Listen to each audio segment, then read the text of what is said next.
right wheel actually hit the curb and bumped off. And then when he turned, the Secret Service driver looked down the road to the railroad overpass, and he saw that it was crowded with people.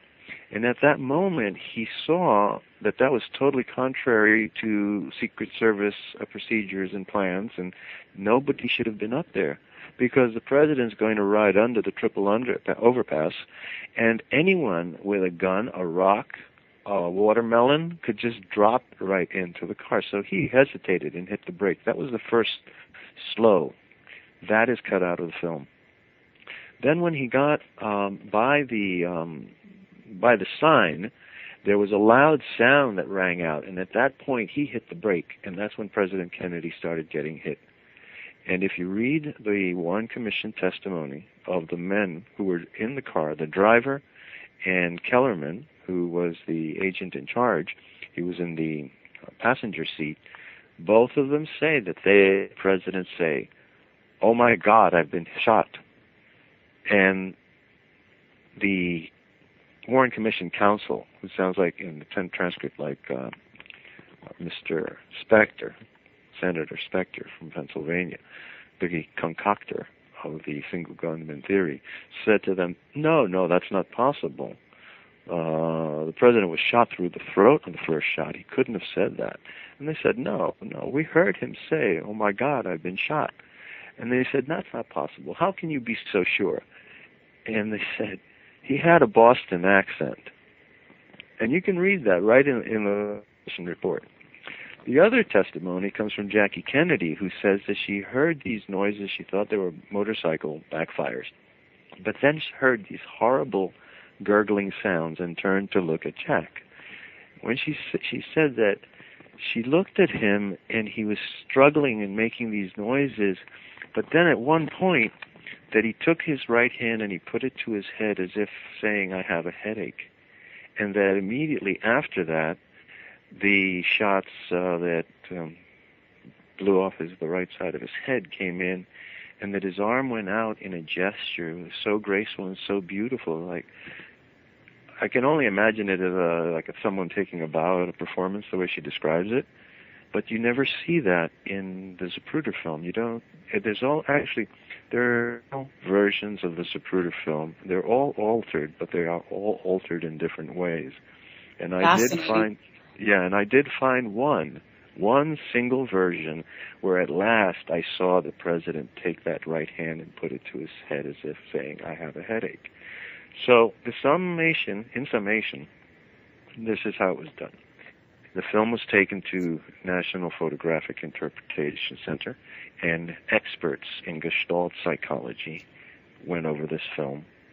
They then reshot the film, shooting frames 1, 3, 5, 7, 9, etc., and then frames 2, 4, 6, 8, 10. They produced those films and looked at each of those, and there was still too much information. And at this time, you've reduced information by one half. You've got 50% of what was going on. So then they still had to cut the film even further because, as I said, the president was shot. First of all, there was a loud noise of a shot that didn't hit. That created an instant reaction in the motorcade. There was a shot that hit him between the shoulder blades in a very sharp, steep, descending path. And he said, "Oh my God, I've been shot." At that point, the president actually stood up in the car. Imagine your reaction. You get shot, your body goes through a neuromuscular reaction, a neuromuscular spasm. Well, the witnesses, Mr. and Mrs. William Newman, and I know Mr. Newman personally and interviewed him.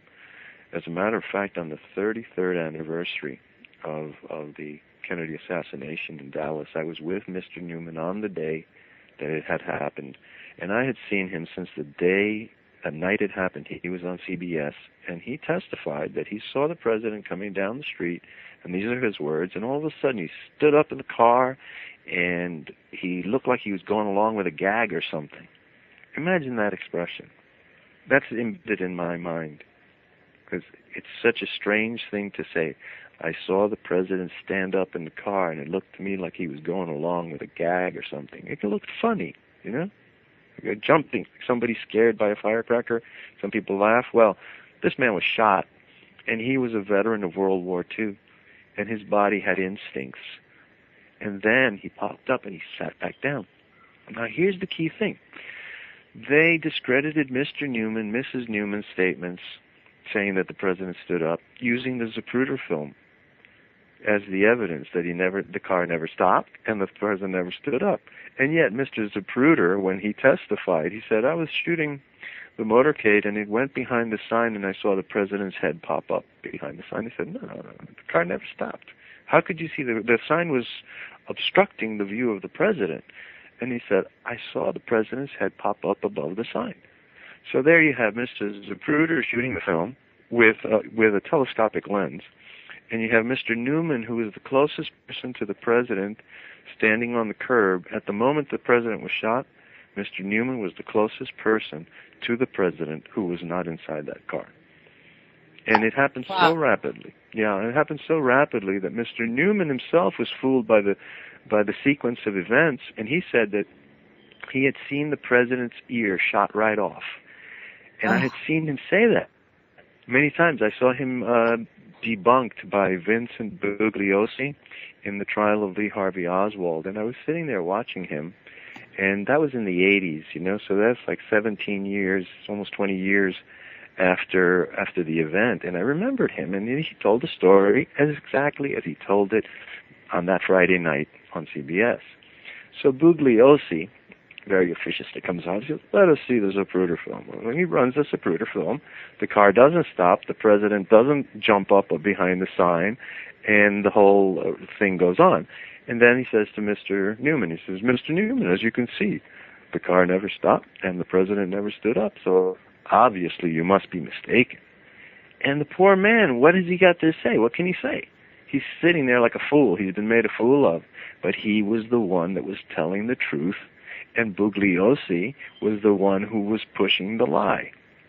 So I come up and I meet Mr. Newman that day, 33 years later in Dallas, and I said, Mr. Newman, I'm here, I'm an investigator, researcher. I'd like to interview you, but before I do that, I want to tell you something. I saw you that night, and I've seen you many times, and I saw you on the trial of Lee Harvey Oswald, and I saw what they did to you. Now, Mr. Newman, I want you to forget everything else that happened at that trial and what you've heard about it. I want you to tell me in your own words, exactly word for word, as you saw it that day, tell me what you saw. So I interviewed him, and I have him on camera. And then afterwards I said, Mr. Newman, I have something to tell you. And then I explained to him what I have just explained to you. And I explained to him that the illusion of the ear being shot off was actually the back of the president's head. The bone, called the mastoid bone, just blew right out. And that was about the same size as the ear, and the head twisted. So his eye followed the bone, thinking it was the ear that was shot off. And let me just tell you what happened. Mr. Newman looked old. He looked like close to 70. He looked portly, and he listened to me. And then at the end, I saw that I had made an impression on him, and he took a big breath, he sucked in his stomach, and he said, hey, anybody here want to go and get a drink?